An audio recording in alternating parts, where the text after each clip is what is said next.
Hello and welcome to a brand new video. In this video I'm going to be talking to you about the interruptions that are occurring on coastal plant communities in a brand new research paper that's come out probably a couple days ago.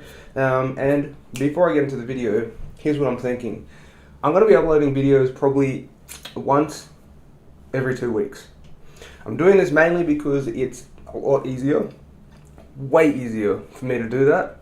It also allows me to do way more research and get the papers a little bit more fleshed out, as well as these videos to be a little bit more informative and give you guys way more information down below. With that out of the way, let's roll that intro and get started.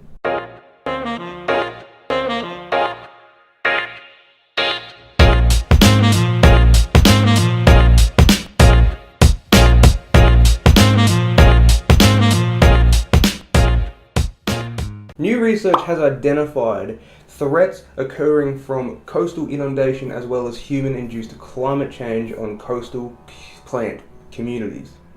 This was conducted at the University of Plymouth alongside researchers from Utrecht and Manchester Metropolitan University. It was suggested that sea level rise as well as increased frequency and intensity of storm events are having drastic effects as well as showing huge changes on a lot of coastal plant communities globally and affecting infrastructure in the foreground. The paper touches on the effects that flood and erosion has on coastal plant communities and sand dunes, but also delves into the positive effects that salt marshes, mangroves, kelp beds, and sand dunes have on these environments. Dr. McHanley, an associate professor in the School of Biological and Marine Science, as well as the leading researcher in the paper, has stated, by 2050, it may cost over $50 billion to protect the world's largest cities from coastal flooding. They then went on saying that a lot of the damages to the environment stem from acute disturbances, erosion, flooding, and increased frequency of storm events. So we know about the research, okay? The research is showing us that there's an issue with our sand dunes as well as with the coastal plant communities that inhabit that area, right? What's the problem? Here's the problem. Before I delve into the majority of the problem, what I'm going to do is quickly brush over why these areas are so important and the reason why we're able to build close to the water, I guess. Coastal plant communities act as a type of buffer. They buff against coastal storm events, inundation, wave overtopping, erosion, and damaging wind events. This allows a lot of the infrastructure that you see in the background when you go down to the coast. Let me brush over the importance of the vegetation along a sand dune, okay? Because when you go to a sand dune, you're highly likely to see them covered in vegetation from the bottom all the way to the back, full of vegetation, and there's a reason for that. Primary vegetation, or the incipient dune, aka the one at the front, is responsible for trapping a lot of the sand particles that gets brushed over by the wind. The roots and leaves pick this up. Once the sand brushes over, it hits a barrier, aka the roots or the leaves, falls down and remains placed in that position. Secondary vegetation, or the fore-dune, you could probably say the middle, okay, the middle of the sand dune, is responsible for deflecting or diverting the wind flow up and over the sand dune. It also helps trap any sand that doesn't get caught by the incipient dune, or the front, the primary vegetation. Tertiary vegetation, or the hind dune, way at the back. The stuff that you'll see first walking towards the beach is dominated by large overtopping vegetation or trees and large shrubs. The reason why these are here is, for one, deflecting the wind, and two, protecting the foreground as well as the vegetation closer to the ground, as well as providing habitats for a plethora of organisms, because it's a lot safer than the incipient and the fore-dune. As a lot of this vegetation grows, the roots begin to expand, or I guess you could say push out. Spread out would be a better word, and further stabilize the sand from wind and wave erosion. What this means is that a lot of the sand in that area gets a foundation. It has a foundation that holds it together. Once this foundation is removed, the building starts to crumble. Here's an example.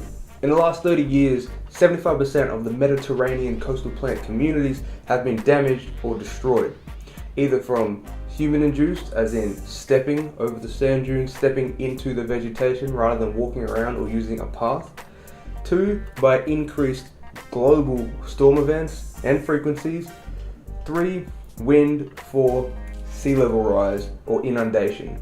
In fact, in 2008, Vinchon and their team deduced that there's going to be an increase in mean sea level rise as well as an increase in storm event frequency and intensity in the next century.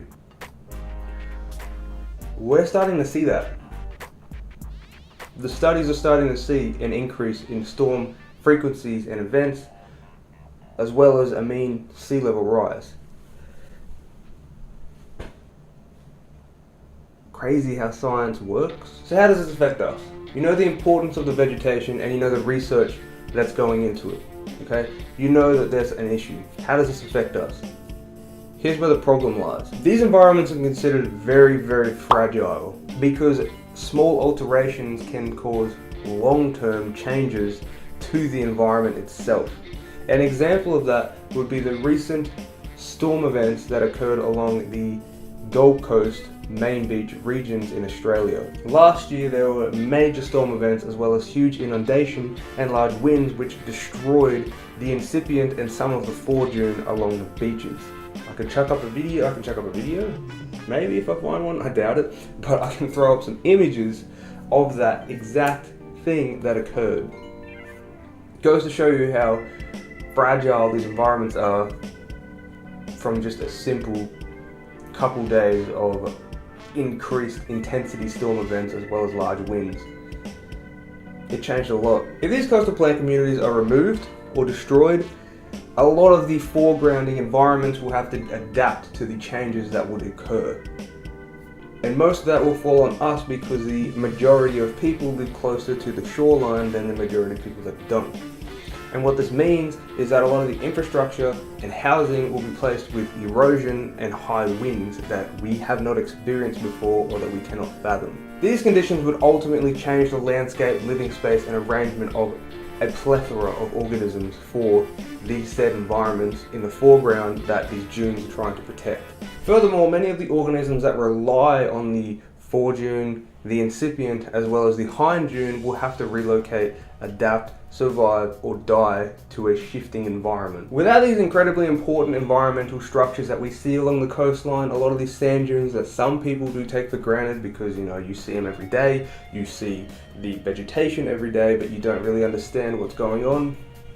Once they're removed, the beaches that you see today and the environments that you're used to today will be totally different, completely different. So what's the solution? We know the problem, we know the research, we know how it affects us. How are we going to fix this if this problem occurs, or how are we going to mitigate any any future problems that may arise? As stated previously, if these environments are removed, or if these environments are just wiped out, we're going to need a large sum of money if we're going to protect these environments as well as the environments in the foreground. Many areas have imitated sand dunes or have attempted to imitate sand dunes by man making them themselves by placing sand, foreign or native plants to the environment and effectively trying to create that buffer that's naturally occurring. The problem here is that some of the time this doesn't work and the sand dunes are way more fragile than their native counterpart. A key process, this is a big one, a key process that needs to be taken into consideration if we're going to mitigate or protect these environments is looking after or creating a protection management plan that looks after the fauna and the flora of these environments, because these two species or these two organisms, they're not really organisms, these two things, the fauna and the flora, are what make up these environments and are what create these buffers. What I mean by that is the flora helps stabilize the environment. It helps control the amount of wind, wave erosion, and sand that gets trapped, removed, or mitigated in that area. The fauna are what control the plant's growth. It's a system in which allows a constant cycle, an equilibrium you could say, between flora and fauna, as well as any environment in the background that benefits off of this equilibrium. Remove that, or don't control that, we've got an issue. And that's that. That's the end of the video. Hope you guys enjoyed that. We touched over the coastal communities and their effects, or the effects that we're having on those coastal plant communities as of today, in the century, and in the past. It's not great. It's unpredictable, really. Increased storm events. Predicting the weather itself is very unpredictable. It's a highly volatile environment. The increased mean sea level rise that is currently occurring as of now, as of tomorrow, as of yesterday, it's having a drastic effect on the coastal environments. And we're seeing that. We're noticing that. I'll chuck up another picture down the beach, not too far from me. Not a great thing to see. But we do have management plans in place. We do have things in place that can help mitigate this. The problem is we've got to get the idea across that these things are very important and they're there for a reason. They're not there, we're not able to live down there. Period. Anyway, that's the end of the video. Hope you guys like that. I'll have another video up in 2 weeks. As I said, we're changing that schedule to try and get better, more informed videos out there. Make sure you educate, don't eradicate. Check down at Cape Class, great organization, and you have a wonderful rest of the week. I'll see you guys in 2 weeks' time. Bye-bye.